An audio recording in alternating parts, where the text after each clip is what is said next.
NFL Nation, how you doing? Spoken my words by my brother Dolph Jackson, man.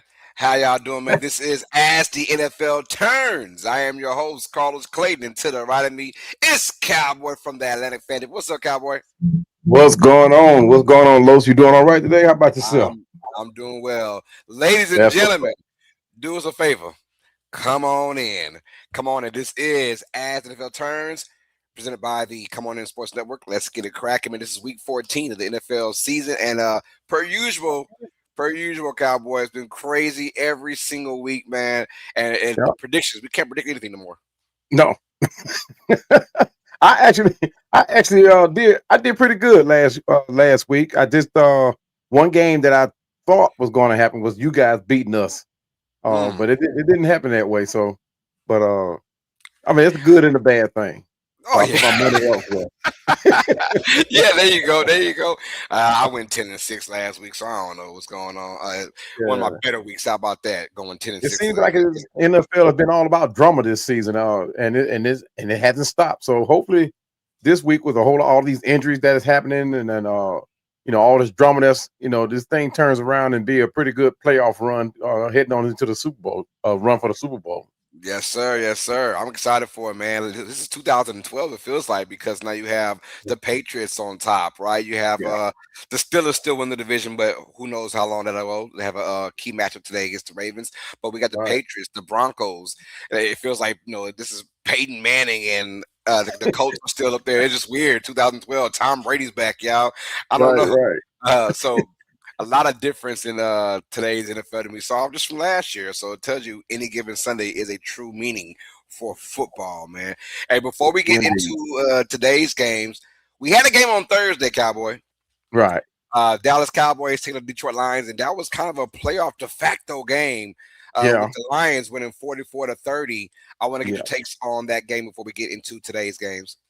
I was surrounded by Cowboy fans at work, so it was a good game for me. So There you go. but it was like you said, it was that playoff atmosphere type Hmm. game, and Dallas and Green Bay always put on a good show for it. Well, for the NFL, but I'm glad it turned out the way it did because I don't like Dallas Cowboys at all.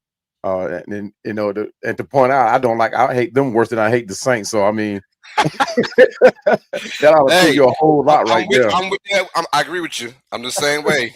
I'm the Yeah. same way, brother. So, but yeah, I mean that game is actually pretty good. I mean, but Dak just keep on Dacking, and this not taking nothing away from his skill set. I just don't have that faith in them to take the Cowboys any further than round one of the playoffs. But it was an interesting game, But like I was telling the guys at the job, when it comes down to when the games matter, Dak don't show up. Hmm. During the regular season, he's the boss. But when it come down to a playoff run, you don't hear from Zach. Of course, they're missing their key receiver now, so that's going into the playoff run. It's going to be interesting to see who's the next man to step up. Speaking of key receivers, your take on George Pickens, man. A lot of flack going his way, Yeah, especially for Richard Sherman, yeah, the former Seattle Seahawks cornerback slash Niners cornerback. But he gave him a lot of flack, and I think it was warranted because of the lack of just pride from George Pickens. A lot of plays he yeah, took off knowing that it wouldn't go his way. yeah, And when you want to be that number one receiver or that guy that's gonna make what 40 million per year, you yeah, want to be a yeah, dog on every single play, no matter yeah. if it's going to you or not. Your Right. thoughts on George Pickens and the outrage from Richard Sherman on him? Yeah, I'm with you on that. I mean, but at the same time, as a $40 million receiver, you expect different from your offensive coordinator, right? Mhm. I mean, yes, you do have CD Lamb who you have to share the ball with, but you talking about somebody that's coming in and could potentially be the number one receiver for you going down into the future. With all the injuries that CD Lamb is coming up with, so you're going to need him down the stretch, but at the same time, you take a look at what happening with us with Drake London, with the Falcons and Drake London, and for a star receiver of that caliber to make a comment like that, you have to take a look at it and say, okay, maybe he do have a point, but at the same time, It's like I was saying about Drake London. Ain't do it up in the air. You got to do it behind closed doors. That's right. That's right. That's right. I agree with you on that. Cowboys in from Mr. Cowboy to the Cowboys themselves. um, they went from man. If they won that game, they would have had a I don't know 6-7% chance to go to playoffs. Now they're like an 8% chance. It's crazy Yeah. work. So I think their only way of winning is now win the division, and they better hope the Yeah. Eagles continue their downward spiral. We got Mr. Dolph Jackson in the building. Showing love. What up, Dolph? What's going on, Oh, family? yeah, NFL Nation, how you doing, baby? Come yeah, on got in. coming in with Let's the do it. Keith Sweat R&B sweater on. Oh yes, He sir. coming in for the- Nobody who can love you like me. Nobody. Keith Sweat, my dog, man. Keith Sweat, my dog. We got some folks in the building too. We got Anne Marie showing love. Says, good morning to Carlos, moderators, and everyone. What's up, Anne Marie? The law Good firm. morning, Anne Marie. Welcome. Good morning. Good morning. Said looking forward to the playoffs as a Patriots fan, as you should, Yeah. should. Yeah. We also got Benjamin 6135 says, who do you think will win the NFC South? My money's still on the Bucks, man. It's still in the Bucks. I like the Panthers. I like the little story they got going on, man. But it makes a good story, though, like you said. It makes a good story, yeah. And they might play last, huh? Don't the Bucks and the Panthers play like the last game of the year, something like that? It could come down to that. No, we play you guys last game of the year. Oh man, never mind. We play the Saints. No. The Bucks and the Panthers. Oh yeah. Them two will be the last one. Yeah. Yeah. So that could be some drama. We'll see. I don't know the way that the be a Panthers good one. are. Jekyll and Hyde. We'll see how that goes. Cuzzo in the building, showing love. What up, Omar? That's my cousin. Let's get it, y'all. Omar. Come on, man. What's up, Omar? So who that record says? Who the Saints beating? Nobody. Oh Lord. Hey, that's music to Carlos' ear, and a lot of y'all out there. Y'all don't want him to win. That is. Hey, man. My ears. And I can't stand y'all. Because we ain't beating nobody. Come on, man. We need a little top 3 pick, man. What's going on? Who that? All right, man. Thank y'all for showing love. We appreciate you, man. Dolph, what's good, baby? What's good, man? Listen, man. Week 14, man. Will be a great season. Every game now matters. Even games where you got losing teams going up against winning teams. Right. It all has playoff implications today, man. Can the Cincinnati Bengals run the table? Can they run the table? If they're able to pull it off today, is the AFC North out of reach for them? Man. I don't know. Oddly so. Really don't know. No, it's not. So it's a lot of storylines going in. Jonah, how you doing? Come on in. Thank you for being here. There's a lot of storylines going on. And before we get into the NFL action, I got to ask you guys right now, because in about 45 minutes, maybe I'm on we'll know. Does who gets left out, Miami or Alabama? I'm going Miami. Hey, man. I think – go ahead, Cowboy. They doing my boys wrong. They are doing my boys wrong. Alabama should have never been in there. They should have never been in there. It should have been them Hurricanes all day long. I think Miami will be left out because I think the committee is not going to really punish Alabama because they actually had a road victory against Georgia in the regular season. That's the difference, I think. So that's why they probably won't punish them as bad. Now, the game was ugly because I'm not for punishing teams that go to the conference championships, but I am for punishing them if they have an ass game.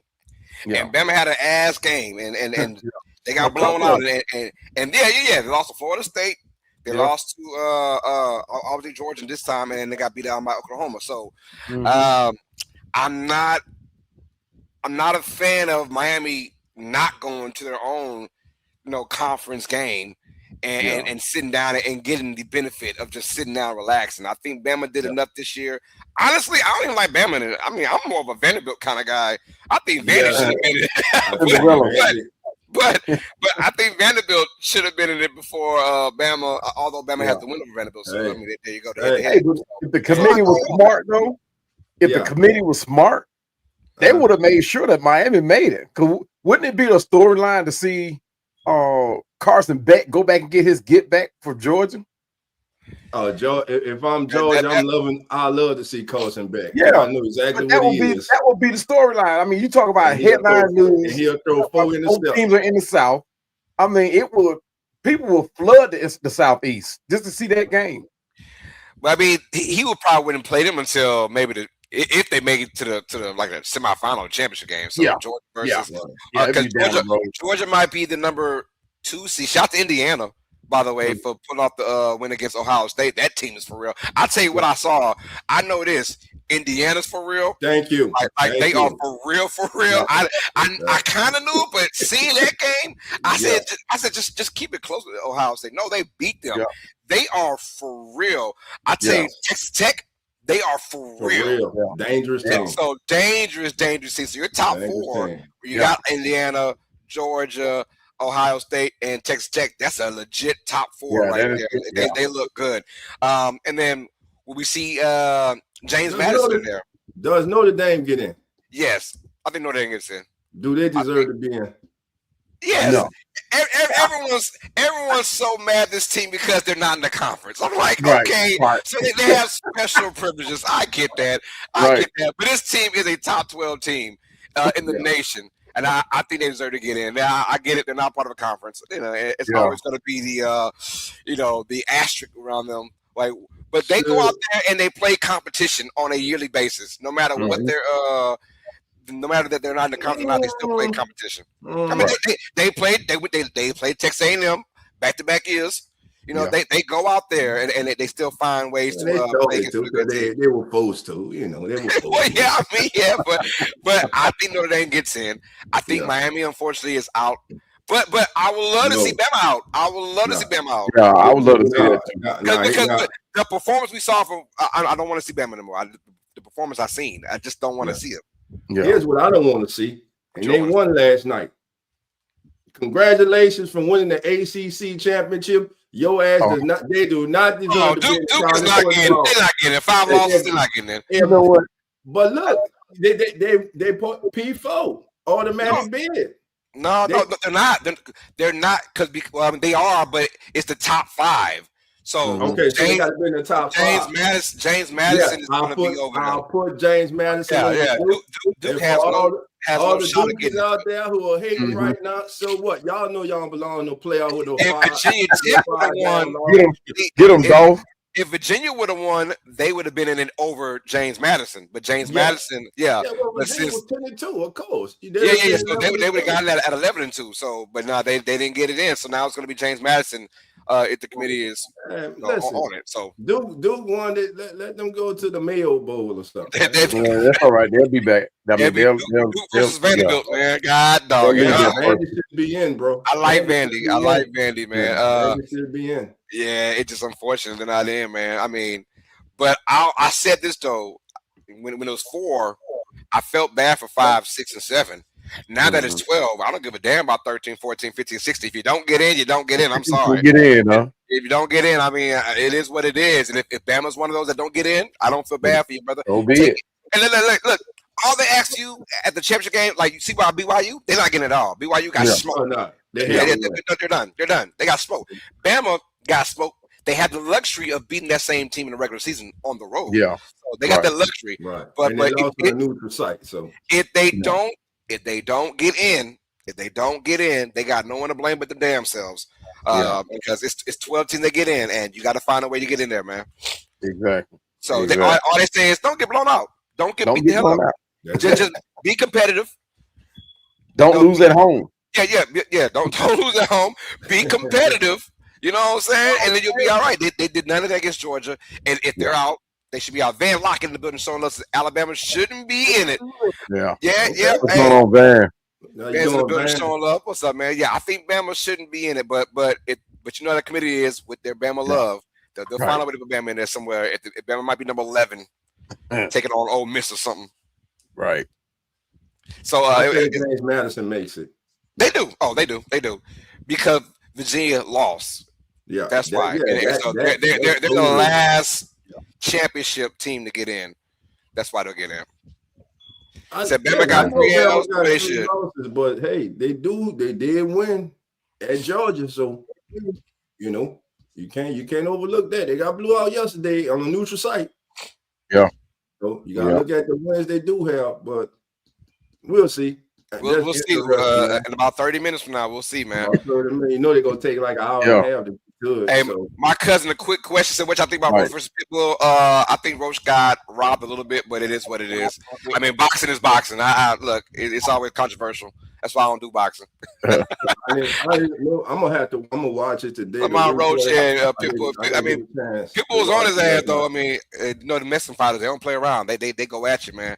But no, it is what it is. I think both deserve to win, both deserve to lose. So right now, Van, to answer that question, I think Indiana's the betting favorite right now.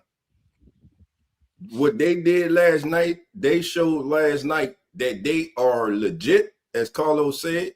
They are to be taken for real. Now, listen, I still don't think, like I heard an announcer say last night, their quarterback, he's a great college quarterback. I don't see him translating to the NFL. They can try to push him up at the number. He even said the number one pick in the draft. Man, stop it. Everybody picked the number one pick in the draft. No, bro, not no quarterback, not no quarterback in this class. Somebody got to be. You know how it is.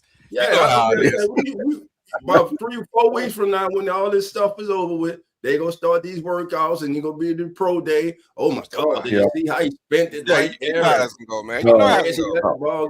They're going to evaluate someone from the QB position at the number one pick is every year. No matter how far the class is, someone is going to be, top 2, top 3 quarterback-wise. You know what I'm saying, in the draft. So I don't know, man. It's hard to bet against Georgia. And I like Mendoza a lot, but I don't see him being number one. I like Mendoza as we'll see how it translates in the NFL, man. Today, it just if you think about the draft class the last 3 or 4 years from the quarterback position, it just hasn't been anything of exciting because I think the development part from college to the NFL is not there. I mean, look what happened to Penix. Look what happened to Ward. None of these guys are getting developed. You don't have that no more. I don't know why McCarthy was even a first round pick in my opinion. I thought he was a 6th round pick. He got McCarthy was that guy that got boosted up last year. Hey, see that boy playing for the Say, man, some players might surprise you. You got the best receiver, arguably one of the best top 2, top 3 receivers in football, and I don't understand how you do not get the ball to him. How you do not have chemistry with him? I just don't understand it. Yeah, it's crazy. Before we got off subject though, my pick for the college football playoffs is still Ohio State. I got Ohio State going back to back. You got Ohio. Yeah. It pains me to say that. But I got Ohio State going back to back right now. If the matches fall into their favor, we'll see. But this is a year that it is up for grabs, so I do like that. So I'll say my pick till next week after I get your bracket. I got you. It ain't no surprise with me. It ain't no surprise with me. I don't win, lose, or draw. We're going to the U. I hope y'all in here. I hope so too. Cinderella. Like you said, it'd be nice to get another non-SEC team in there. I know one thing. If they don't, y'all just hold on. Mike Irvin will be on social media. Kidding me. Kidding me. This is the U. It's gonna be them versus Notre Dame because they had that matchup. They beat them head to head. Yep, they did. Yeah.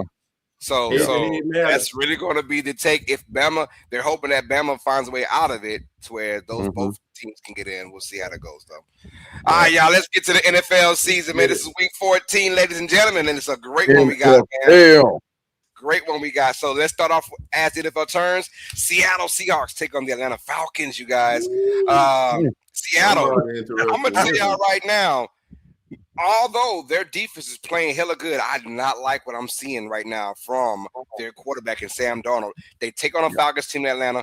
Who do we have going on in this game? Cowboy, this your squad, man. Hey, man.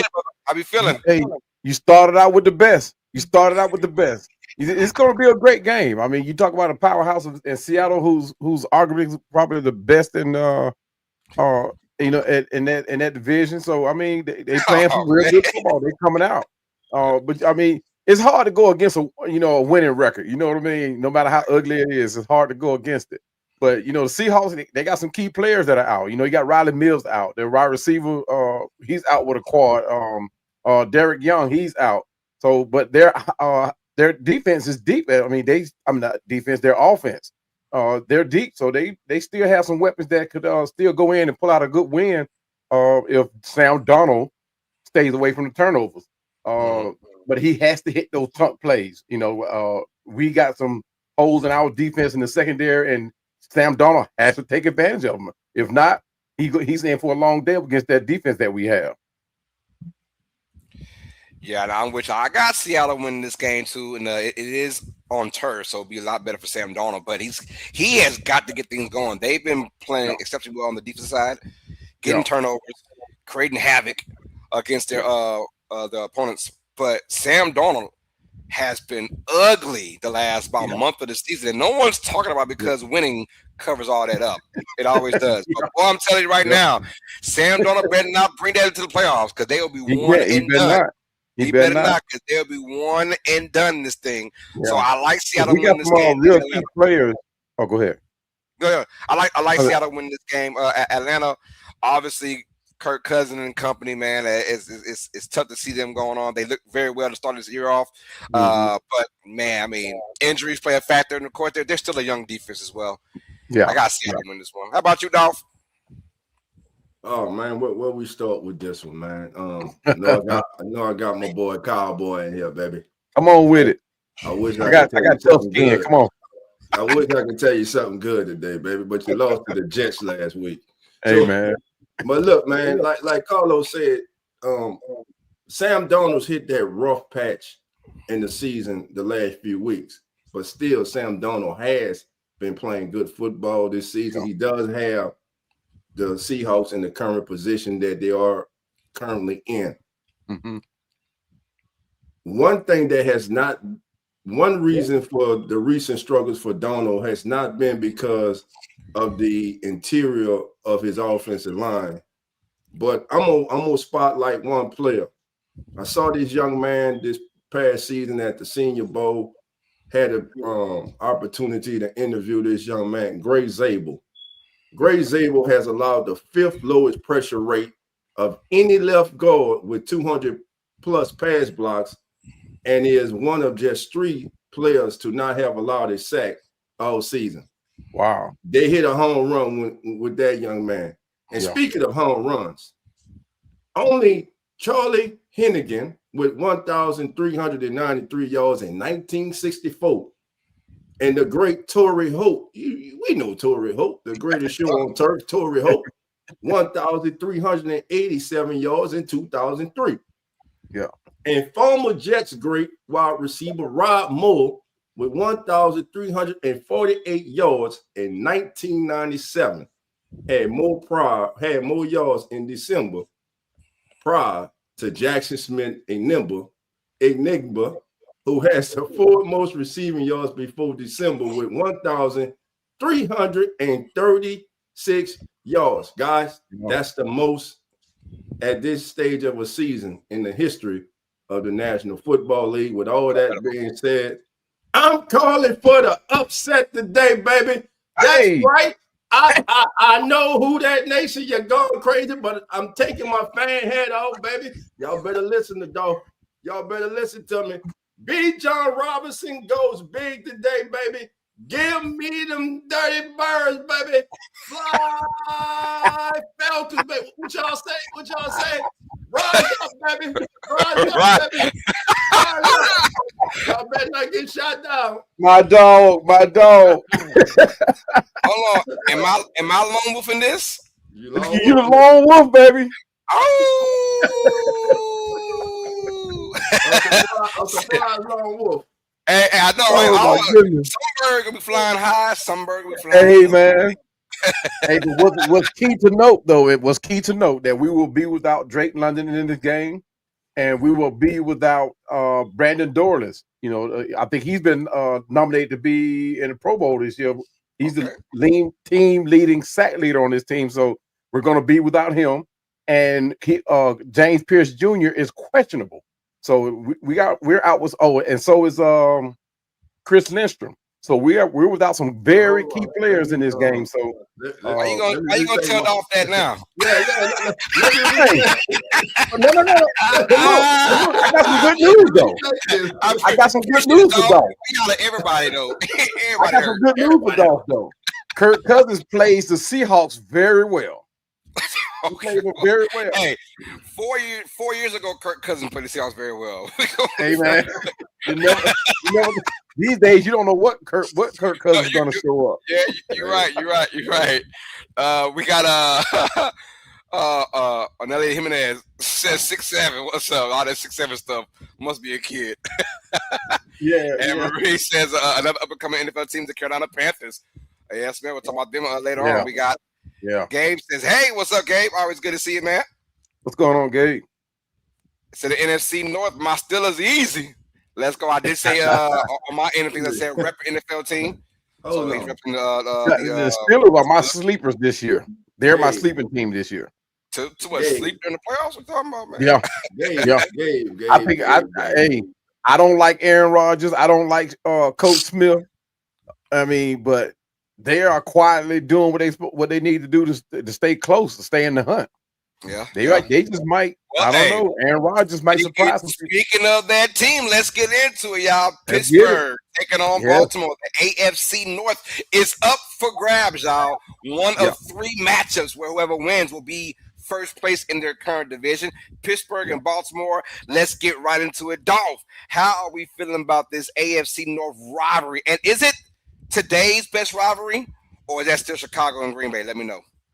A lot of Steelers and Raven fans would like to sing that old song, welcome back. But guess what? This ain't your daddy's Ravens, and this ain't your daddy's Steelers, baby. I don't know what the hell we're going to get today. You really don't.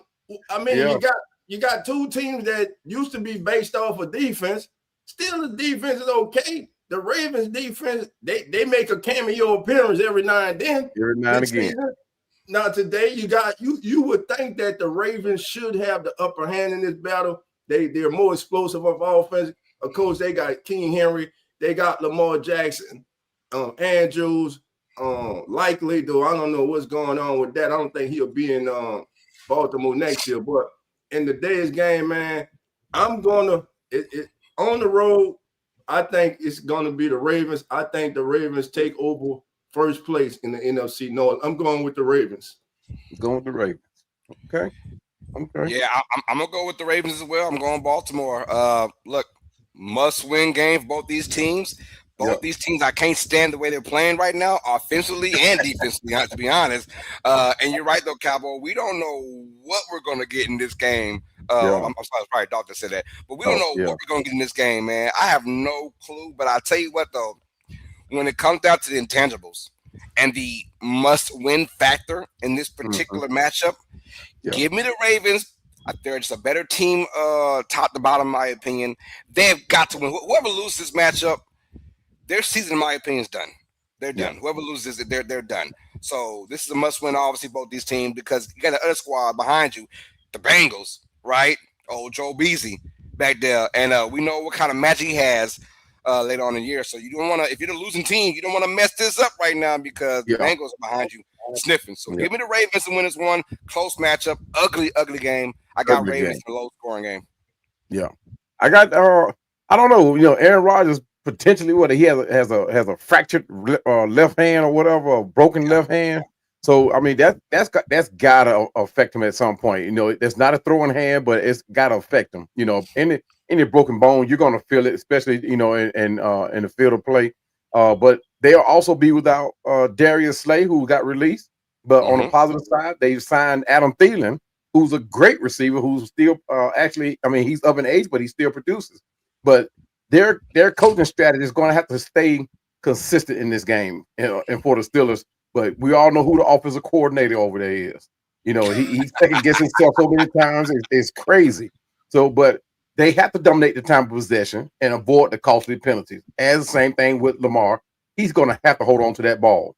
Yes. I don't know what's been going on with him lately, but he does have an ankle injury that could affect his play too. But like you said, this is going to be one of those ugly games that we just don't know who's going to come out, how they're going to do it. But the Ravens offense has to emphasize the run game, to take the load off of Lamar and what he has to do. They have to rely on that run game, limit those turnovers, and contain. And the defense must neutralize the Steelers' run game in return. So this is one of those games, like you said, we don't know what we're going to get. So who you got in this one? Oh, my bad. I'm going Ravens on that one. I'm going Ravens. All right, I think we are in agreement now. We're all going Ravens on this one. It's gonna be a good matchup. The winner that will be sole first place of the AFC North. All right, let's get it in quickly. Titans versus Browns, ladies and gentlemen. AFC bottom dwellers are in the building, but we have to talk about it because essentially before the draft we had the two best quarterbacks going into this, Cam Ward and Shedeur Sanders. We know about the Shedeur Sanders drama that happened during the draft and after the draft and now during the season, but we'll see both these guys starting. And for the remainder of the year for Shedeur Sanders, of course, Cam Ward is having an abysmal first year as a quarterback for the Titans because that Titans team is just sorry and putrid. Lord have mercy. Lord have mercy. But quickly, guys, Dolph, who you got win this one? Browns, Titans, and why? Carlos, first of all, I appreciate you bringing up one of the most biggest but yet under talked about matchups of the week. As you say, we had Shedeur Sanders and Cam Ward before the draft. These were considered the top two quarterbacks. It was take a coin flip before everything happened that happened. Yeah. Today, you're not going to sit here and tell me, knowing Shedeur Sanders and knowing his pedigree, what the day means for him. Yeah. He is going to go out there today and try to prove all the naysayers, all the haters wrong and show them I should have been the first quarterback selected in this draft. Now, that can either work for you or it can work against you. Yeah. In other words, he can't go out there trying to do too much. Just play within yourself, play smart football, and let everything else take care of itself. As for Cam Ward, I think the young man is going to be good, but I don't like right now the setup that the Titans have for him. What is their identity? Does he have a running game he can count on? Who is his top two go-to receiver? Does he have an alpha dog receiver?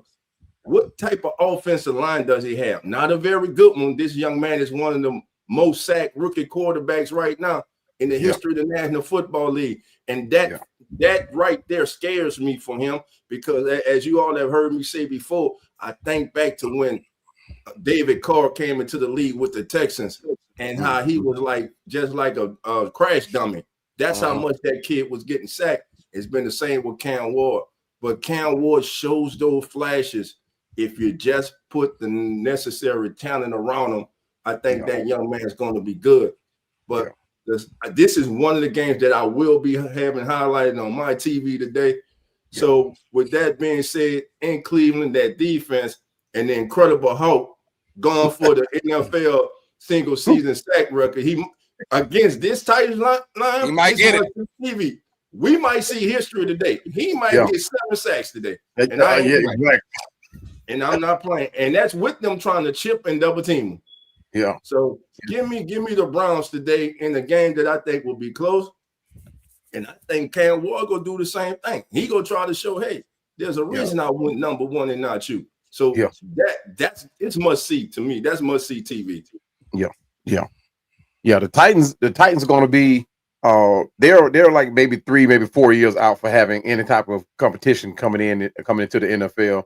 But Shedeur Sanders I think if, like you said, his pedigree, he's going to have that mindset of going in, hopefully keep it simple, doing what he's supposed to do, and instead of trying to prove everybody wrong, he's going to show them what they've been missing and what they should have done in on the onset of the draft. But their defense is what's going to win this game for the Browns.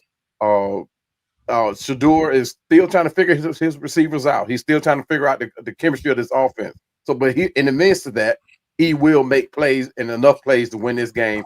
The defense is going, like you said, we just may see a record get blown. I mean, happen today from Myles Garrett. But Shedeur Sanders is going to lead the Browns to a win here over the Titans. I take the Browns with you.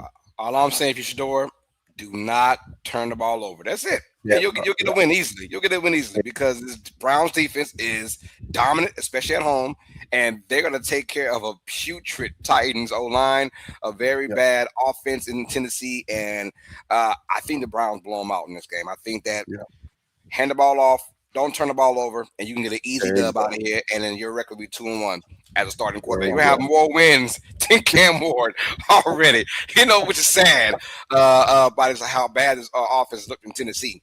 But I think Browns win this game easily. Their defense, and I'm with you, Dolph. Myles Garrett might just get the sack record this year, this game, easy. I think he's 3.5 away. Is that correct? I forgot the number. I think he's at 19. He's at 19 already. Sack record 22.5. So we got how many games left? 4.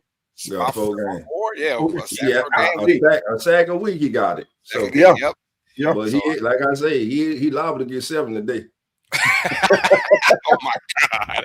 And he has shown he can do that. So, and if any Tennessee Titan offensive lineman is listening, there's a reason I'm saying it, and you see it every day on film. We done saw it all season. Prove me wrong. Right. Prove me wrong.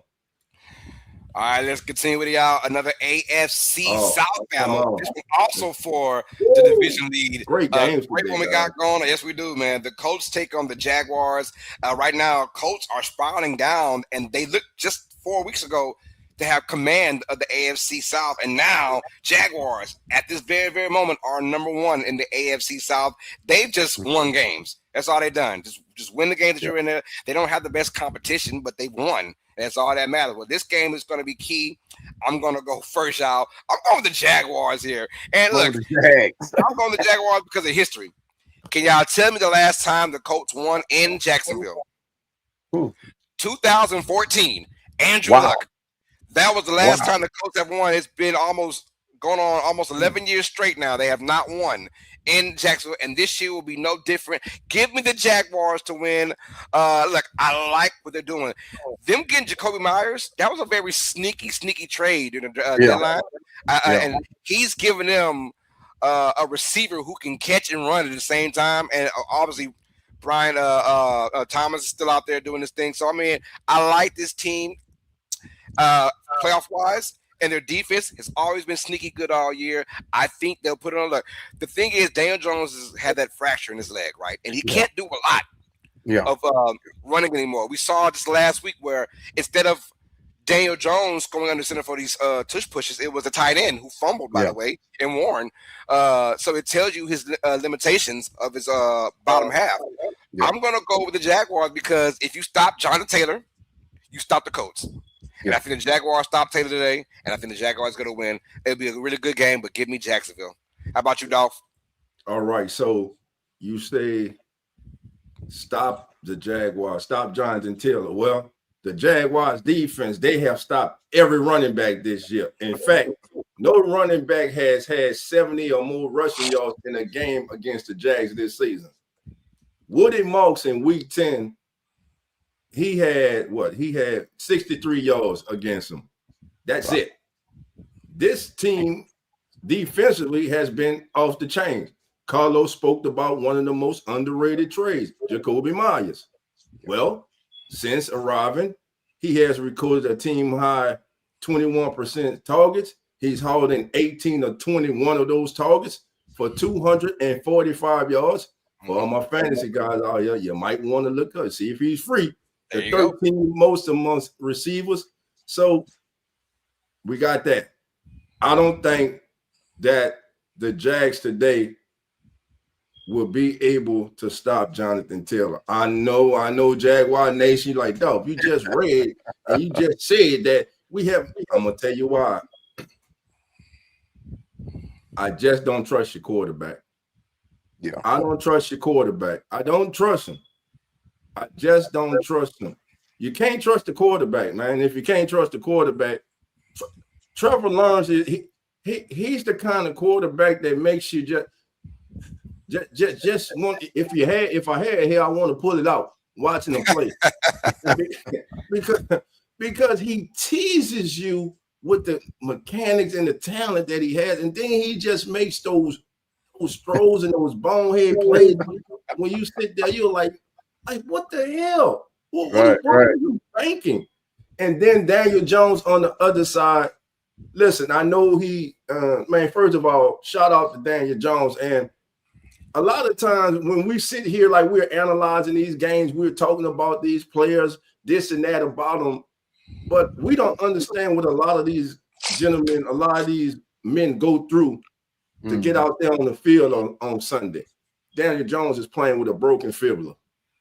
So that stops his mobility. We know Daniel Jones can get out the pocket.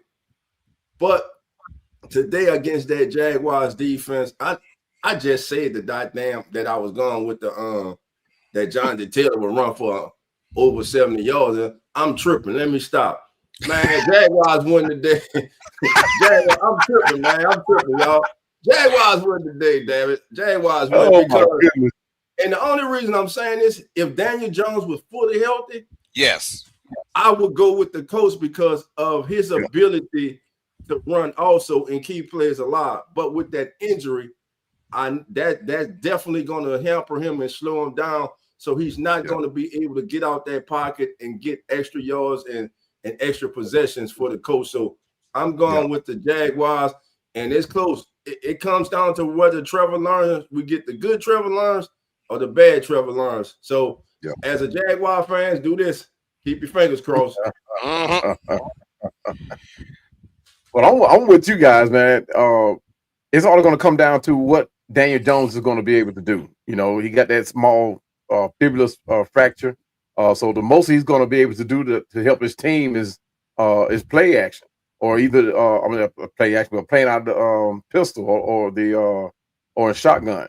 But he's going to have to rely on Jonathan Taylor to in the run game, the short high percentage passes, and he has to protect that leg because he's not going to be able to do all the mobility stuff that he did to help his team, and that's going to hurt the Colts. But the Jaguars, like you said, Trevor Lawrence. They say he give it, he take it, huh?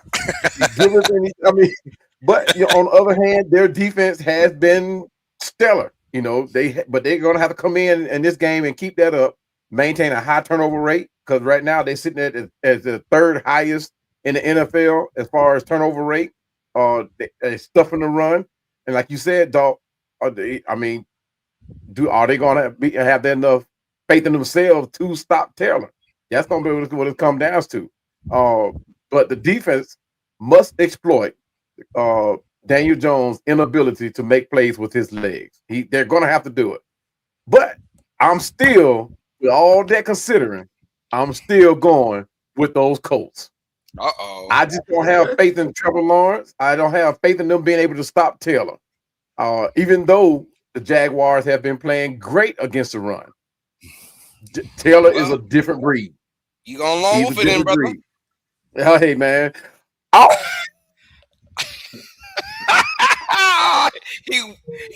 have to do it like the junkyard dog. I have to do it just like him because I'm telling you.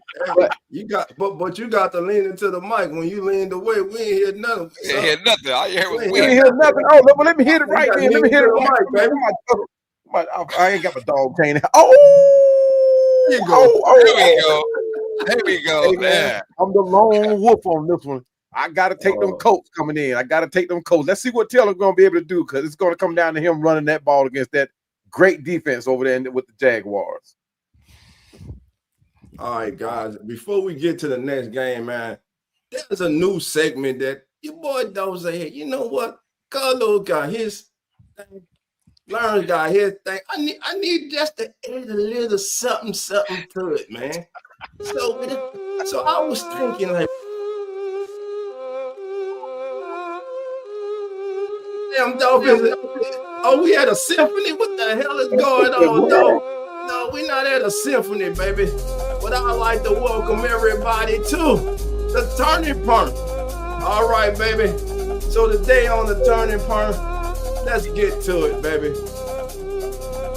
We go focus on a franchise that has been reborn. In a league where history often weighs heavy, sometimes all it takes is one bold decision to reset everything. That decision, my friend, was hiring Ben Johnson. When Ben Johnson was hired as head coach, let me get us out the way. There we go, baby. There we go. Ben Johnson. So when Ben Johnson was hired as head coach in 2025, this wasn't just a new season. This was a new era for Bears football. Johnson arrived with a reputation built in Detroit as a progressive offensive mind, a track record of maximizing talent and building elite offenses. Last season, the Bears limped to a 5-12 record, the kind of season that leaves fans tired and cynical. This year, however, it's different. The vibes are entirely different. Under Johnson's leadership, the Bears are 9-3. They are sitting atop the NFC North and the entire NFC. As they enter the final stretch of the NFL season as the number one seed in the NFC playoff picture, which they have earned, this makes this transformation striking and all the more impressive. Through identity, discipline, and a renewed sense of purpose, Chicago is back. Chicago's offense isn't just better, it's become dependable, more consistent. They're scoring, moving the chains, and finishing drives. And while the spotlight often shines brightest on the quarterback, Caleb Williams, this is far from a one-man story. This is coaching, culture, and construction. This right here feels like the beginning of something bigger. A Bears team that once struggled to make noise is now being treated as a serious Super Bowl contender. And with the playoffs in the crosshairs, we will soon find out if this is actually legit. That, my friend, would do it for this week's inaugural edition of the Turning Point with your boy, Dolph Jackson. Appreciate you, fam. All right. Well done, my brother. Well done. Great highlight. All right, let's get to it. Do we got to do this next game? We are an NFL show. We kind of have to. I said that for my son-in-law. He a Dolphin fan. And shout out to my boy Billy. Billy, what up, Billy? Billy. Hey, let's get it, y'all. The Washington Commanders take on the Minnesota Vikings. I mean, good news for Washington, though. There is Jaden Daniels probably won't play in this game, but he is ramping up maybe to play next week. I don't know. I'm not quite sure. Carlos, he's coming back. He's playing. He's coming back. All right, well, he's going to play. He's going to play, man. So Washington, with their season already done, I mean, they look to have some kind of hope for next year. Hopefully, Jay Daniels comes back in this game and plays very well. As far as the Vikings go, we saw them last week look very putrid. That was a horrible showing against Seattle, and they had their third string quarterback. My God, I don't know his name. I feel bad for the kid. Don't even know his name. It started with an M though, and last name started with a B, I think. But anyways, he got mollywopped in that game, and now they take on the Commanders at home. I'm gonna start off first, man. I'm gonna go Washington. You said Jaden Daniels is back. I'm with it. I mean, this Minnesota Vikings team, very disappointing. But they have no one to blame but themselves. And I've been said it. I am not a hater by the biggest of margins. But when I saw that the Vikings win the draft and they got McCarthy, I was like, what the hell are you guys doing? What are you thinking in that first round? I don't get it. That's a kind of pick that would set a franchise back 5 to 10 years. I'm being real. I'm being real. When you had Darnold and Daniel Jones in the building at the same damn time and chose to let those guys walk to keep your rookie quarterback McCarthy, that right there will set your franchise back. And it's funny how usually when someone gets a concussion, they're out 1 week. It feels like every time he gets one, he's out 2 weeks. It's a reason for that. It's a reason for that because we're just not ready for the kid yet to come out here. We would rather start our third string quarterback, who I still don't know his damn name. I'm trying to think about it, but give me the Commanders to win this game. The Vikings are just all over the damn place. I don't trust them. Their season is done. Very, very disappointing. How about you, Cowboy? Yeah. I mean, we have both of the quarterbacks, both of them that are returning back. J.J. McCarthy coming back from a concussion protocol. Jaden Daniels coming back from that dislocated left elbow. I didn't think he was coming back for this season, to be honest with you. After seeing the way it happened, and you know, it seemed like his arm and shoulder and everything just got turned all the way backwards. So I really didn't think he was coming back. But Commanders are going to have to rely on that design RPO, right? The play that's going to utilize Daniel's dual threat if they allow him to run. You know, he may be a little shell shocked from that elbow injury because I mean that thing was, I mean, it looked painful, but it still may be in the back of his mind, hey, this could happen again. But at the same time, he's an athlete. He's been injured before. So he's had to bounce back before. So and he came back to win. So he's not new to this. So he all he has to do it now is do it on this level, right? So, but the Washington Commanders have to protect their quarterback, knowing that injury is there. They're going to have to protect him, contain the pass rush. The offensive line must hold up against the Vikings edge rushers. On the other hand, J.J. McCarthy, he's another one. The offensive line has to protect him. That concussion, oh, that was something major for J.J. He's never dealt. I think they said that was his first one. So he's going to have to play through that and come back. First of many to come, brother. Yeah, but they're going to, for the Vikings to win, their strategy is going to have to be the play action passes, screen passes to ease the return of Mike McCarthy. So he won't have to be asked to do so much. But he must play a clean game, avoid the mistakes, limit his mistakes, but he's going to make them like he's been doing in the past. So all he has to do is limit them, and they can possibly stay close in this game. But I'm going to go with the Commanders on this one. I think Jaden Daniels is going to come back and have a decent game enough to where the Vikings are going to take an L on this one. Guess I'm highlighted. I guess I'm next. Well, you got Jaden Daniels. You got J.J. McCarthy. Can I stop right there? I should. And I know a lot of people say, "Dolph, you always ragging on J.J. McCarthy." Well, for good reason. Yeah. For good reason. They blew him up after that week one. Well, he sucked for 3 quarters. I'm sorry, the kid sucked for 3 quarters. They blew him up, had a light little comeback, and they blew him up. You heard about him all week. J.J. McCarthy has an NFL worst 57.9 passing rating in 2025. 36 quarterbacks with 5 or more starts this year. Ladies and gentlemen, this is the worst career passing rating by any, I'm going to say it again, the worst career passing rating by any first-round drafted quarterback who was drafted in 2000 or later. He has surpassed the fertility of one Josh Rosen, who had a 61.1 passer rating. Enough said, Commanders win, man, because J.J. McCarthy starting. Damn. Don't need to talk about nobody else. No offensive line, no defense. Just stop at J.J. McCarthy. All right. Well, we all agree the Commanders beating the Vikings in this one. Another game we don't want to talk about, but we have to. The Dolphins take on the New York Jets' AFC East matchup. The Jets offer that win over the Falcons. Hey, look, call it what you want, man. Hey, 5 weeks ago we were saying that Glenn might be one and done. He's got this Jets team playing hard and playing fast, and they're still a very young team. Dolphins, on the other hand, barely squeaked out a win against the Saints, but a win is a win.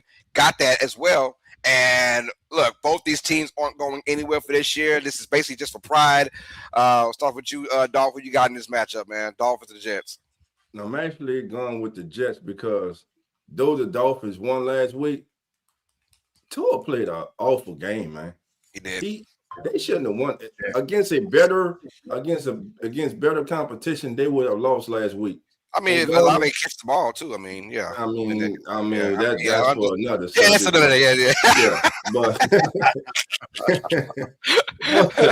But what I'm saying, Carlos, is the Miami Dolphins are 5-7. They're not that far behind in the wild card race because you if you think about it, the Steelers or the Ravens are going to come back to them today. I'm not really sold on Buffalo.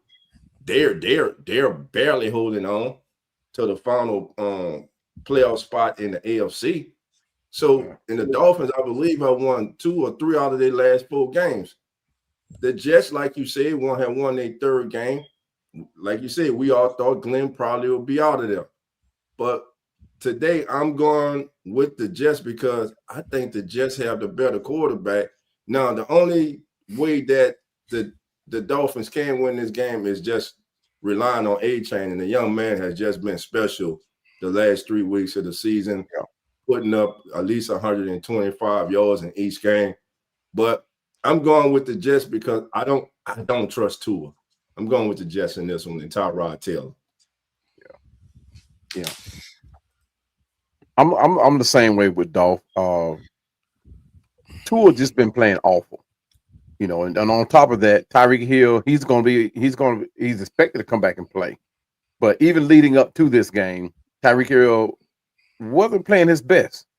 He's been dropping passes, even sitting out on plays. So Tyreek Hill can be a distraction in this game. On top of that, wide receiver Jalen Waddle, he will not play. He's questionable, but I don't think he'll play. That's going to count. Tua needs those weapons.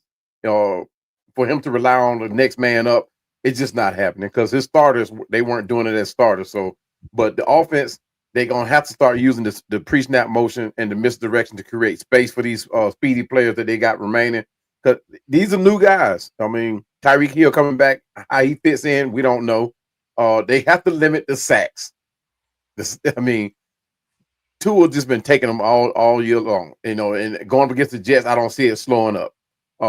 But in order for them to win, they have to start fast and stay up.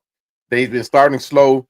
It's been costing them games, but they have to get out early, lead the Jets down the field with their run game, and somehow make a few plays in the pass. Now, as far as the Jets, Sauce Gardner, who's been a heavy dose of defense for the Jets, he's going to be out. He plays for the Colts, so he's out. He's with the Colts. Oh, yeah, that's right. They released him. They released him. But they still have, even without Gardner, they still have a good defense. And they actually been playing pretty good with those young guys. So, and the Jets defense is going to have to come out and win this game for them. Like Dolph said, the offense, they just have to have the better quarterback play, not the better quarterback, but the better quarterback play. They're going to have to run the ball, establish the run early. They got to win that defensive battle. Force punts, field goals, keep the scoring low. And I can see that being this type of game where the scoring will be low. And with that being said, I'm going with the Jets on this one. All right. I'm going Jets as well. It ain't got nothing to do with them. It's all about Miami. If you know about Tua, and you know about where they're playing in New York. If you know about Tua in his career, my brother don't like playing the cold. He just don't. He don't. Hey, his record, 0-8. 0-8 for what, Carlos? When the temperature at game time is 45 degrees or lower, he is 0-8 for his career. My man grew up in Hawaii. He played in Alabama, and now he's playing in Miami. The man don't like the cold weather. Yo. 0-8 right now. I looked it up. In New York, is game time will be at 42 degrees. Give me the Jets. Ooh. That's if he plays. He may not play. He may not play. He said, "Hold on, coach." He didn't play against us. Guess what? And the coach ain't no better. Mike McDaniel Every Yeah. time Mike McDaniel is in the cold, my man look like a little Twizzler shaking for his life. He got the snotty nose. It's freezing up there. Oh, it's bad, man. It's bad. Right. Like that's the head coach. He like Yeah. he wanna My bad. he I thought you were talking about where's the Justin fireplace at? Yeah. He's Where's gonna be the bummed up for fireplace? this game. Oh, he will be. 42 degrees. And that's not even bad. It's gonna be some sun with it too. It's 42 with the sun, but it's still cold in the Wow. morning. What's the handle, man? Give me Hey, the Mike Justin McDaniel Fields, might make a stop at one of the hood stores over there and get him a triple fat goose. He gonna need it. He gonna need it. He gonna need it. He With definitely the gonna hoodie, need with it, the big fur hoodie on it, a print. man. You gotta be an All right, old head y'all. to know about that triple fat goose. Before you start talking, Dolph, you muted. All right, we got our next game on the docket. The Saints take on the Tampa Bay Buccaneers, NFC South in the business. The Buccaneers. Hey, this is a must-win for them because those Panthers are right behind that ass, and the Bucs Yeah. have been kind of something the last 4 weeks now. 1-3 the last 4 games, so they got to get things rocking and rolling. Well, no better time than to play the New Orleans Saints right now at home. They are minus 7.5-point favorites in this game as well. Buccaneers and Saints. I will let you go first, Dolph. What's up with it, brother? Who that nation? How you doing? Come on in. Take a seat, sit back, relax, put your feet up, grab a drink, and let's watch the Saints upset the Tampa Bay Buccaneers today, baby. That's right. Tyler Shuck gets his get back, baby. He gets it today, baby. He's had a whole week to prepare, baby. He's not just coming in late in the third quarter, baby. He's going to start the day, and Tyler's going to throw that ball around the yard against that Bucs defense. And by the way, today he solidifies himself as being the quarterback that the Saints should build around the future. Because once again, there's not one quarterback, not one damn quarterback that should be taken number one overall in this upcoming draft. Stop it. Building all these people up to be what they're not. They're not NFL franchise-changing quarterbacks. There's not a one coming out this draft this year. Not a one. But we're going to have to sit through all that. But with all that said, once again, who that nation? We about to shock the world today, baby. Give me my Saints, baby. Oh my goodness. Man. I'm gonna go with Tampa Bay on this one. I'm just keeping this. They're at home. It's a must-win game for them. You want to kind of get some leeway with the Carolina Panthers behind you. I think the Buccaneers will do just enough. Hey, they got Buck Irvin back. That's a good sign for them. And they may even get Evans back before the playoffs. So they're talking about Evans coming back before playoffs, not in this game, but I mean just some decent news for them. And of course Godwin's back as well. I think they're getting healthy at the right time. They need it right now. Hasn't been the best season for them, but they had a very, very, very tough schedule. I'm not gonna lie, their schedule's been very, very tough. And hey, they're still number one in the NFC South right now. I think they get a win over the New Orleans Saints. But I agree with Dolph, though. It'll be a tough matchup. I think the Saints always find a way to play well against the Buccaneers, no matter who's under center, no matter what our records are. So give me the Bucs to win this one, unfortunately. Oh boy. I'm gonna have to keep you the lone wolf on this one, Los. For two reasons. One, the Saints will be without Mike Evans. They did get Godwin back. They still have their rookie, but they are also without Bucky Irvin. Oh, damn. So the Saints just may have a better chance of winning this game than we both think. But hey, what's that kid name though? Turner, 44, Tucker. What's his name? Right, he's been playing very well. Yeah, I like him. I mean, Bucky too. He's questionable, so he may or may not play. But I think if, like you said, if that kid keeps running the way he does, I think they're going to keep Bucky out, keep him, going down to the playoffs. But my man in this one is going to be Tyler Shaw. That boy, he has shown me he is tough. Me and Dolph spoke about this. I think it was when we played you guys. We talked about Tyler Shaw, and the tenacity he showed behind that line of scrimmage. It was tough. He was like when I watched him, he reminded me of Tyson Hill. Not as in the form of his versatility, but his toughness. He wasn't scared of us. Even though we brought the heat to him, he was not scared. So I can see this young man improving week to week, and like Dolph said, solidifying that he is the quarterback of the future for the Saints. And for the Saints, they're going to have to keep this thing simple on offense, spread that ball around, because the Buccaneers defense, they're tough, and they find ways to get turnovers. They find ways to make stops. But the Saints is going to have to come in, spread that ball around. Kamara has to get the. I mean, he has to become a Kamara again. I don't know what it's going to take to get that, but he has to become. Kamara, he out too. He's out too. Oh my goodness gracious! Oh my goodness gracious! Go ahead, keep talking. But the thing about the Saints is that what a lot of people are not realizing too, that the Saints do get into the red zone. Yes. They have to find a way to get these red zone opportunities to touchdowns, as opposed to field goal attempts. Reward themselves, score the touchdowns, make it hard for Tampa Bay to play from the back, keep the pressure on them on defense, spread that ball around, make them Buccaneers run across that field with that defense, wear them out. You guys have a young team as far as that offensive side of the ball, and they have to use that youth to run this experienced Buccaneers team down. And I mean, guys, I hate to say it, but I'm going with the Saints on this one. Look at y'all showing love for each other, going for each other's team, man. What the hell going on today, man? Hold on. Before we move on, man. I'm about to long with this thing. What the hell? That was one of the best analytic expressions that you've given this year, Cowboy, and I really appreciate you, man. I call it for what it is. One thing about me, and a lot of people hate it, I am forward. I speak,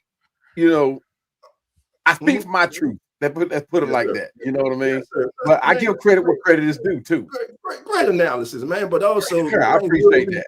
The Saints will be trailing at the end of one because they only scored 19 points in the first quarter all season long. They're the worst red zone team in the National Football League. They haven't found the way to score in the red zone since this summer in training camp. Yep. So, we still go upset them. But we won't start out leading after the first quarter. I guarantee you that. Oh, man, Buck's about to beat the hell out of us, man. I don't know. I think Tyler Shaw gonna have a little bit to say about that, man. Tyler, I don't know why people shortchanging that young man. I think you guys have found that quarterback.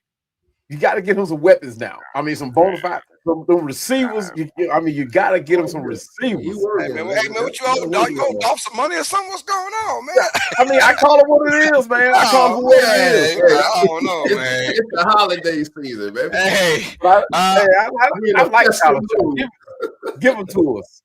They are announcing the 12 teams now. If you guys want to take a quick break and watch this right quick. I don't know. Indiana is number 1 overall for college football.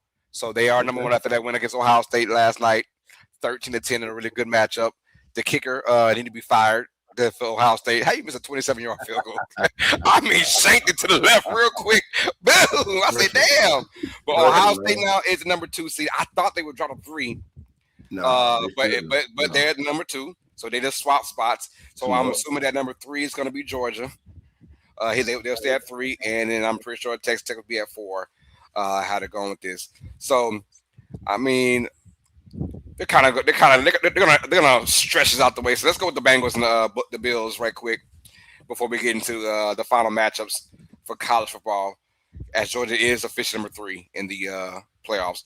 All right, y'all. Let's go with the Bengals and Bills. Look, Bills are not that same team we thought they were, man. They have been struggling all year, but they just fresh off a win against the Steelers, and now the Bengals fresh off a Thanksgiving win against the Ravens And Joe Right. Burrow's back now. This team a little bit different. Let's find out who we got in this one. I will start off first, y'all. Hey, right now in this matchup, give me the Buffalo Bills, but barely though. I think Bills. And both these teams need it now. And I won't count both these teams out in this particular matchup, but I'm going to go to Bills. I think that the running game with James Cook is going to be the difference in this matchup. They're going to run down Cincinnati what the Ravens could not do last week against the Bengals was run that football consistently. I think the Bills find a way to do that, not only with Cooks but also with Josh Allen as well. Give me the Bills to come out here and win it, but it'll be a close matchup because throughout the years, never discount the Bengals at all, especially with Joe Burrow. This team is weird. They play better when their backs are against the wall for some reason. And I'm gonna go with the Bills to win this one though. How about you, Cowboy? Hey man, look, Joe Burrow, he's not the same as he's been in the past, but he must be precise playing against this Bills secondary. The Bills secondary have been playing great as of late, but their downfield attack, they must take advantage of what the Bills give them because they're going to give them the open field. They're going to give it to them, and Joe Burrow has to read with like I said with precision, and he has to do it fast. But the Bills must contain the Bengals must protect the Bills front four. I'm sorry, contain the Bills front four and give Barrow time to operate. But giving him time to operate, he has to do it fast because the Bills do make adjustments. As been shown when they played against us, they make adjustments on the fly. So he has to make a decision fast and take advantage of what the Bills give them. Contain Allen. Their defensive pressure must force Allen into quick throws. We showed that that's what they need to do. Make Josh Allen make his decisions fast and on the run. As far as on the Bills side of the ball, that dual threat ability of Josh Allen, the Bengals have to contain that. We did a good job of doing that, forcing Josh Allen to make mistakes, and the Bengals going to have to do the same thing. The Bills defense, heavy zone blitzing to get Joe Burrow to get on the run, confuse him, and keep the pressure on him. Their defensive line, I think they're back healthy, so they're gonna use every guy on that line to get that pressure on Joe Burrow, who has been struggling against pressure. So it'll be one to watch what the Bills do. The Bills have to win the turnover game to generate takeaways and also establish the run. Keep that clock moving and take the pressure off Allen's arm. Allen, like Dolph said earlier in the show, he's been playing erratic lately. So I mean, the Bills actually do have a shot, in pulling this game off. So I will go with this is actually going to be a good one, guys. Mm-hmm. Yeah. I'm gonna take the Bengals on this one. I'm gonna take the Bengals. What you thinking, Josh? Dolph. I'm gonna tell you, I'm going with the Bills. I think the Bengals will make it interesting. But speaking of Josh Allen, this up and down season for him, one of the main reasons for that, and you guys want to pay attention to it, everyone out there. Josh Allen has thrown 6 touchdowns and no interceptions on 135 passes this season. When he has had, tight end Dalton Kincaid on the field. That is compared to 13 touchdowns and 10 interceptions when Dalton Kincaid has not been on the field this season. When Dalton Kincaid is on the field with Josh Allen, you get MVP Superman Josh Allen. When he is not, you get Josh Allen with kryptonite around his neck. So is Dalton Kincaid playing today? I believe he is. And if he is, look for Josh Allen to be the Josh Allen who we have came accustomed to seeing him be. And right quick, just on the college football playoff, your 4th seed is Texas Tech. The 5th seed will be Oregon. 6th seed is Ole Miss. So, and the 7th seed will be Texas A&M. So right now we have our 4 matches who are playing home games in the playoffs.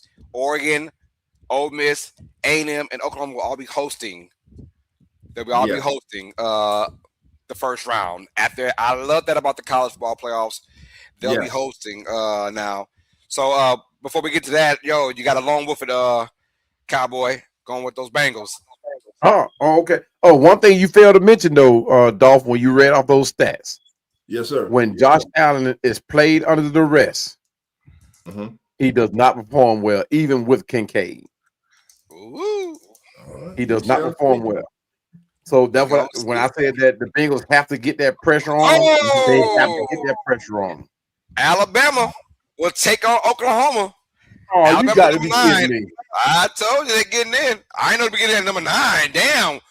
Which lets me know, ooh, you're going to get probably Notre Dame and Miami is out. Notre Dame, Miami, and then James Madison, huh? Let's see. We'll find out. So our first matchup, we have Alabama at Oklahoma. Ooh, they get number 9. But I did say that they're not going to punish them. Hold on, let's get all three of us in there. They're not going to punish. Crazy. They're not going to punish Alabama for that championship game because they beat Georgia in the regular season in Georgia. So that's why they didn't punish them too hard. Now, I thought they might go to number 10 or 11, not number 9. They beat Oklahoma. Oh, shit. Oklahoma beat them the first time. I think Oklahoma wins again. That defense, Beneval's defense, oh, my goodness. That's just a nasty defense right there. I think Oklahoma's defense is going to single-handedly win that game against Bama. Can they score enough, though? Hey, crazy. The winner will face Indiana. Wow. Blowout. The winner will face Indiana, man. Hey. Congratulations. Shit, it's going to be a good one. It's going to be a good one. So right now, we currently have Bama at Oklahoma. Here we go. The last 3 spots. All right, now, who is number 10 now? They're going to go ahead and draw this one out, but we are right here for you guys, man. I like the matchup, though, Bama and Oklahoma. They faced in the regular season already.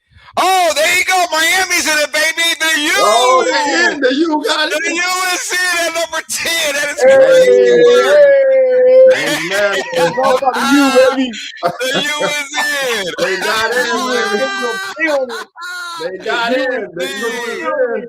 Miami is in against A&M. U is in the building, baby. Texas A&M. That's gonna be a good one. Oh my gosh, that's gonna be nice. U is in the building, baby. The U is in, man. Wow. Yeah. Miami and A&M. That's gonna be a matchup. Let's go, Carson. Right now, if you're a Notre Dame fan, you are nervous right now. And see, Miami got in because of the head-to-head over Notre Dame. That's why they got in. Let's go. Here's what I'm talking about. Duke won the ACC, but hey, Miami, they did the right thing by putting Miami in. Duke should not have been in the college football playoff. They did the right thing by putting Miami in. Now, James Madison, Tulane. Oh yeah, that's it, huh? It's Tulane and James Madison, huh? And Notre Dame is out those 3. We got 3 got left? 2 out of 3 spots. Oh no. Notre Dame might be done. Notre Dame might be done then. Who's gonna be left out? Let's see. Oh, you gotta put in Tulane. They're in there. Tulane's gonna be in it. And then James Madison's gonna be in it. Oh, let's find out the number 11 spot. It's gonna be just a moment. Who's gonna take on Ole Miss, you guys? Who's gonna take on Ole Miss? They said the hell with Notre Dame for right now. Ooh, 2 spots to go. That head-to-head was crazy. It's gonna be up. BYU, are they eliminated too? Oh, they got beat last night. They got beat down bad, man, against Texas Tech twice.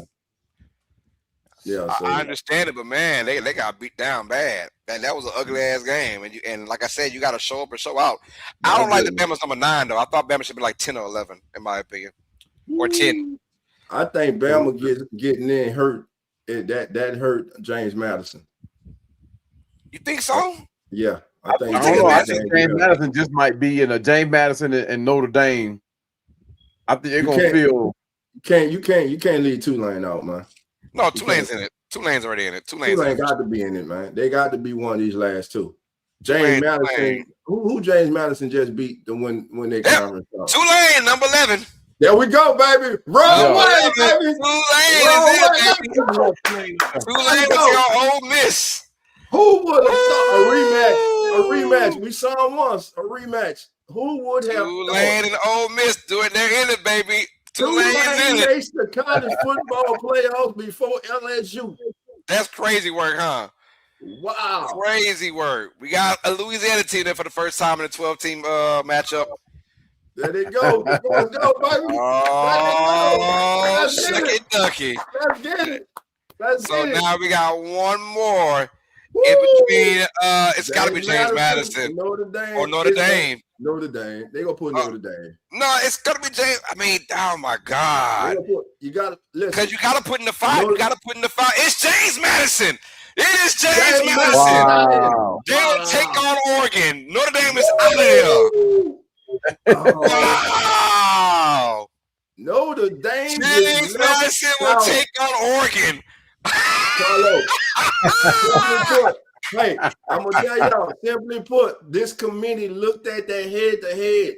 They looked at that head to head. If Notre Dame would have won, I guarantee you it would have been flipped. Notre Dame would be in, and Miami would have been out. Yes. That's why every game matters, and that's why I love this new system in college football as far as the playoffs, making teams play top competition. You can't just schedule these cream puffs. Let a institution come to just get a big check. Right. I'm loving that 11. Listen, Tulane, they get a rematch with Ole Miss. Ole Miss kind of handled them the first time, but now you know what you're dealing with. And by the way, Lane Kiffin is gone, though the offensive coordinator is still there and allowed to coach the team. With that's man, first team out with Notre Dame, second team out with BYU. Wow. Yeah. And James Madison gets in. So here we have Indiana number 1, Ohio State number 2. We got Georgia number 3, and Texas Tech number 4. All right. And our matchups, our first matchups, James Madison will go and take on Oregon, 12-5 seed. The 12 versus 5. So James Madison will take on Oregon. That is going to be awesome. I like James Madison going to Oregon because I think they can match up speed-wise with Oregon. Because they're not as physical. I'm going to keep that real. They are not as physical as Oregon is, but speed-wise, they might get keep it. We'll find out how that goes, man. Next matchup, we got Tulane taking on Ole Miss, a rematch of this year. Ole Miss mollywopped them in that first matchup, but Tulane much better than that. Was early in the year too, by the way, very early in the year. These two teams are gotten better. Especially Tulane has gotten better now, so we'll see how that rocks out. Like you said, no Lane Kiffin, he's in LSU now, so that's a done deal. And then we have I think might be the best matchup, 10-7, Miami versus Texas A&M. Oh my goodness, Texas A&M was pretty much number 1 for a good portion of the season, and then they lost to Texas. So they're hosting now the Hurricane. That's going to be a good matchup. I cannot wait to check that one out. And then of course, our last matchup, Alabama at Oklahoma. That's going to be just bone-crushing defensive battle. I like that matchup as well. That is your top 12 for the college football playoffs. It will start on December 18th and the 19th? December 18th. Something like that, yeah. So that's going to be what it is, man. I am so excited for that one, y'all. All right, y'all. So that's enough college football. Let's get back to our NFL as the NFL turns now. We just talked about the Bengals and the Bills. Let's get down to the Broncos and the Raiders real quick. Broncos, leader of the AFC West right now, and they're dominating the AFC West. They take on probably the worst team or top 3 worst teams in the league, the Las Vegas Raiders. Tell me why we have the Broncos winning this matchup, Dolph. The Raiders suck. Amen. That's all you can say. The Broncos come in winners of 9 straight. They have won 4 of their games by 3 points or less. It's not about how you win. It's all about winning. I know sometimes we get caught up on style points. At the end of the day, is whether you get that W or that L. And right now, the Broncos, they're 10-2. They have one of the better defenses in the league. We know they have one of the best offensive-minded coaches in the league, and they're getting just enough good Bo Nix to be in the position that they're in now. Now, in the playoff against steeper competition, they're gonna need Bo Nix to up his level of play. But Broncos today, easily over the Raiders. I believe they win by 15 today. Coach Sean Payton is going to be the key to this thing. He's going to have to keep it simple. He knows he's going to be going against an old rivalry. Head coach and head coach for the Raiders, Pete Carroll. Pete Carroll.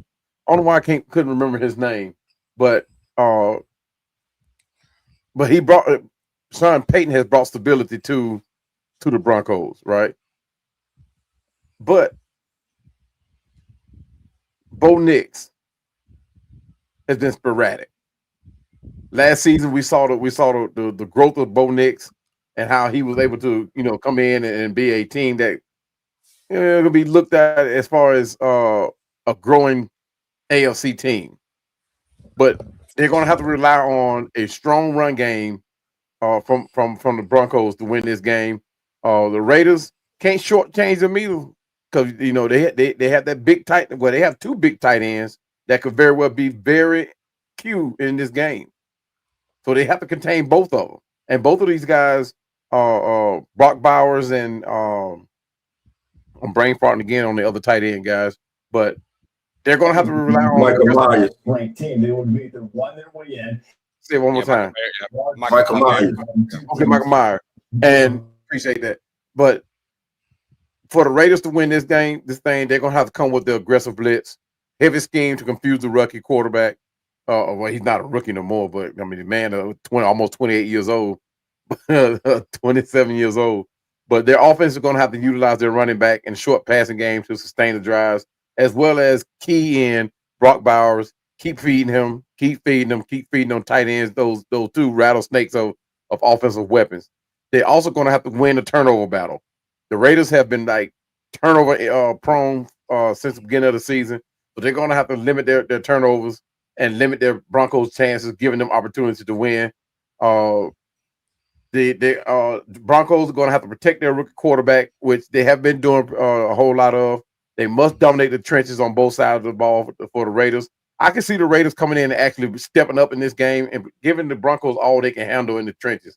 So I'm going to go with the Broncos on this one, though, simply because Bo Nix is due for a big game. And I think this is going to be the game that he does that in. So, I mean, he's the key to the future. Look, I don't give a damn what Bo Nix we get in this game. We can get good one, bad one, horrible one, sloppy one, drunk one. He can come with that drunk AF. You know what I'm saying? Because they in Las Vegas. We saw what CeeDee Lamb was doing in Vegas a couple weeks ago. Him and Pickens are throwing up the YNs. It's crazy out there, man. But then you look at Bo Nix, though. They just gotta play their style. I don't care if it starts off bad and it ends well, or if it starts good and it ends bad, they're still gonna win this game. But I'm looking at Geno Smith, man.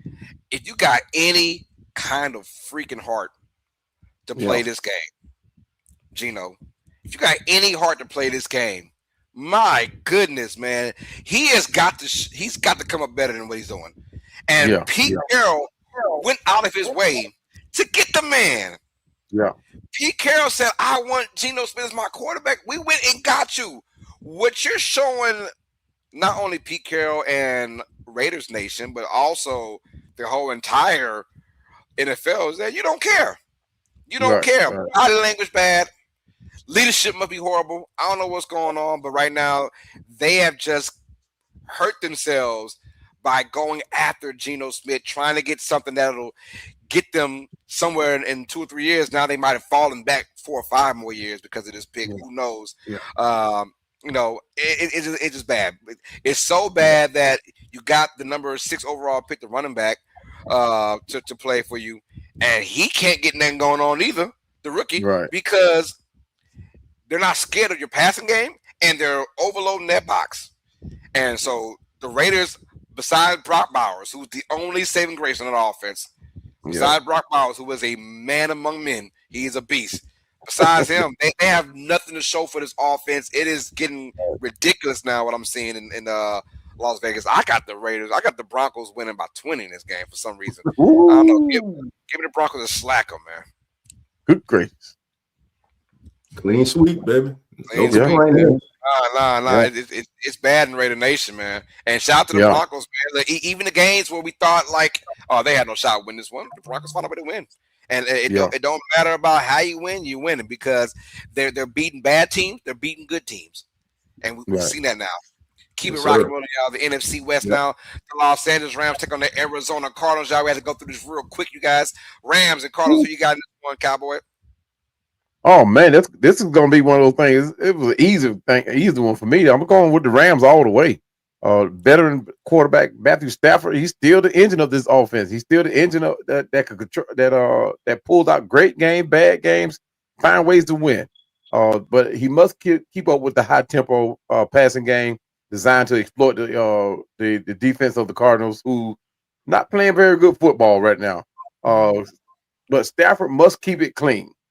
But because the Cardinals defense is desperate and they could possibly come up with a few plays because the secondary is not all bad. Defense as a whole, the Cardinals are bad, but their secondary is kind of solid.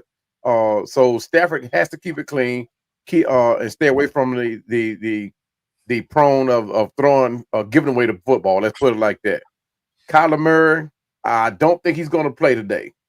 I don't think so. Marvin Harrison, he's out for the year. Marvin Harrison, he's out. So the Cardinals going to have to dig deep. Like you talk about have any kind of heart. They're going to have to dig deep to even score, talking about winning this game. But they're going to have a heavy reliance on their running back. Quick passes to even make a good showing offensively. Defense, they got to focus on generating the pass rush, limit the yards after the catch, which is going to be hard for them. Because like I said, the only thing that they have to speak of as far as defense is their secondary. And they're going to have their hands full already. So they're not going to be counted on to focus on the runner, So they have to play honest football. But the Cardinals must control the clock for whatever reason. I don't know why, because they're not going to win this game. And they have to create sacks and turnovers, put the pressure on Stafford to disrupt the Rams' rhythm. How they're going to do it, I don't know. But I'm going with the Rams on this one. I got them going winning by at least let's just say 18 on this one. Ooh. All right, Dolph. I don't think Cowboy understood the word quickly. So let's see if we can shoot on a quick one, man. You only got 12 minutes left till the game starts. Hey, my bad. Hey, man, look, I gotta get it. Hey, I gotta get it in, man. I'm like, I can't even do my show now because I. Hey, Matthew Stafford, 32 touchdown passes, only 4 intercepts. Devontae Adams, 14 touchdowns. He gets another one today. Rams defeat the Cardinals. Although the Cardinals have been playing very well under their head coach over the last 2 years, this will be a close matchup. I think they'll keep it close, but give me the Rams. This one too much firepower with Paku and all them boys. So I like the Rams to win this one. Pretty easy. Let's go on to our next one, you guys. Next one, the docket. And that's going to be the Texans and the Chiefs now. Sunday night football. It's going to be a good one right here, y'all. Let's give it now. Cowboy, let's try it again, man. Texans and Chiefs, so you got this one. How short do you want it? I'm gonna take the Kansas City Chiefs on this one. Give me Kansas City Chiefs for $400. Chiefs for 400. I love it. All right. You ain't gotta go that short for My man had a whole novel for the Rams and the Cardinals, man. Hey man, it's just the Rams and Cardinals.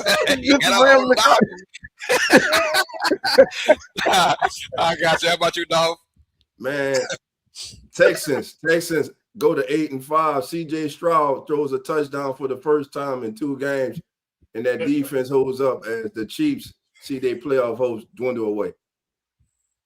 Hey man, Chiefs gotta have this one. They're at home, cold weather. I like the Chiefs against the Texans. If the Texans can find a way to win this game, watch out for Houston, man. If they can get in as a division champion, yeah, they might put a hurting on somebody, man. But I do like the AFC South champion, whoever that may be. They might be the sneaker team in the AFC. We'll find out. So let's keep it rocking and rolling now. Monday Night Football, Eagles and the Chargers. Eagles, man, thank God for the Cowboys losing on Thanksgiving. Otherwise, they be sweating they Thanksgiving turkey right now. Eagles take on the Chargers. Chargers without. Is that true, Dolph? Are they out without Herbert? Is he out for this game? I'm not sure. I got to look it up and see.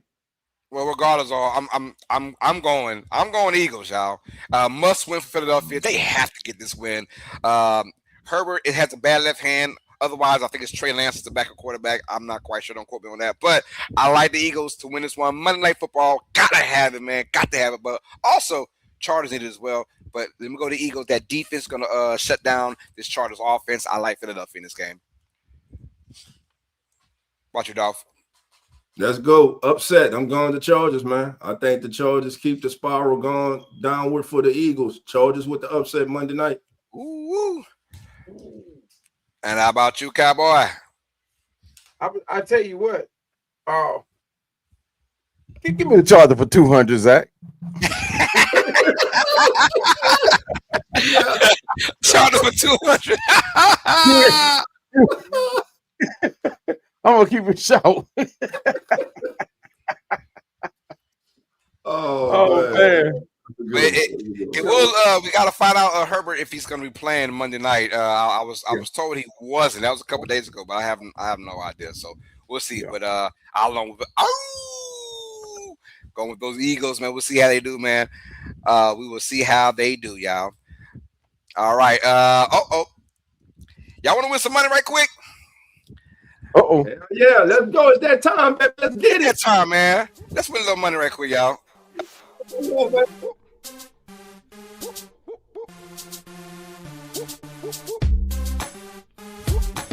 Yeah.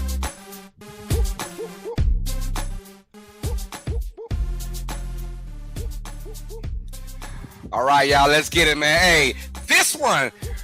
Baby, we know about Biggie. You know what I'm saying? Heavy is the head that wears the crown. That's right, y'all. What I'm saying is we got some divisional matchups. Whoever wins this one, they're going to be first place on week 15. But that crown gets real heavy when you're the leader. So let's go down with it. Lamar Jackson and the Ravens taking on the Steelers. Lamar Jackson over under 25.5 rushing yards for Steelers. I'm going with the under. A bad ankle, a division rivalry. I don't think Jackson doing that much running, y'all. I'm going with the under for Lamar Jackson rushing yards against Pittsburgh. Hey, speaking of rushing yards, we have Colts and Jaguars. Another good one, you guys. Jonathan Taylor over under 93.5 rushing yards for the Jaguars. I'm going under as well. That Jaguars defense at home balling, you guys. And guess what? The Colts ain't won there since 2014. It won't happen today either, y'all. Under 93.5 rushing yards for Jonathan Taylor and that Colts. We'll find out how they play later on. All right, y'all. Hey, game of the week. We haven't talked about it yet, but we're in a minute. DJ Moore and the Chicago Bears going to Green Bay, the frozen tundra. DJ Moore, there's no Odunze, right? So Moore is not your number one receiver. Will he act like it? Over, under 3.5 receptions for the Packers. I say over. Get DJ Moore involved, especially my fantasy league. Come on, DJ. Catch the damn ball, man. And in that same matchup, Jordan Love, over under 206.5 yards passing versus the Bears. Look, the Bears can turn your ass over, but also they give up a bunch of yards. I'm going with the over. Jordan Love over 216.5 pass yards versus the Bears. Give me that. And of course, before we get out of here, y'all, anytime touchdown. Mark Andrews, tight end for the Ravens, will get a touchdown against Pittsburgh. If you put down 100, you can win $160, you guys. I'm going Mark Andrews anytime touchdown versus the Steelers, ladies and gentlemen, and that is Cash In with Carlos. Let's rock and roll. All right, that was Cash In with Carlos. And with that being said, y'all already know it's time to get into it, baby. Here we go.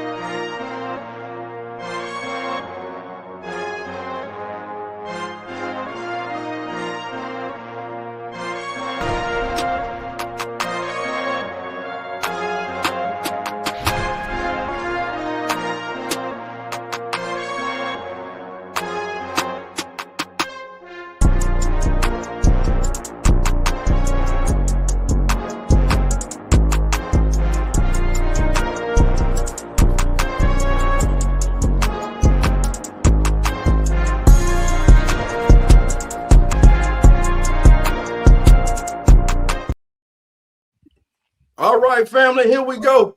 Give me the music in the background, Carlos. Here we go, baby. There you go. I hit it. Here we go. Y'all know what time it is.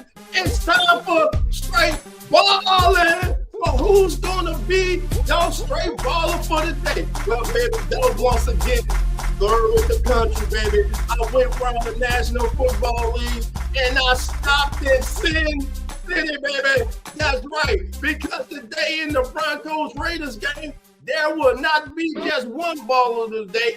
It will be 11 or 22 defensive players for the Denver Broncos, as the entire Denver Broncos defense will be straight balling all day on Geno Smith and the Las Vegas Raiders.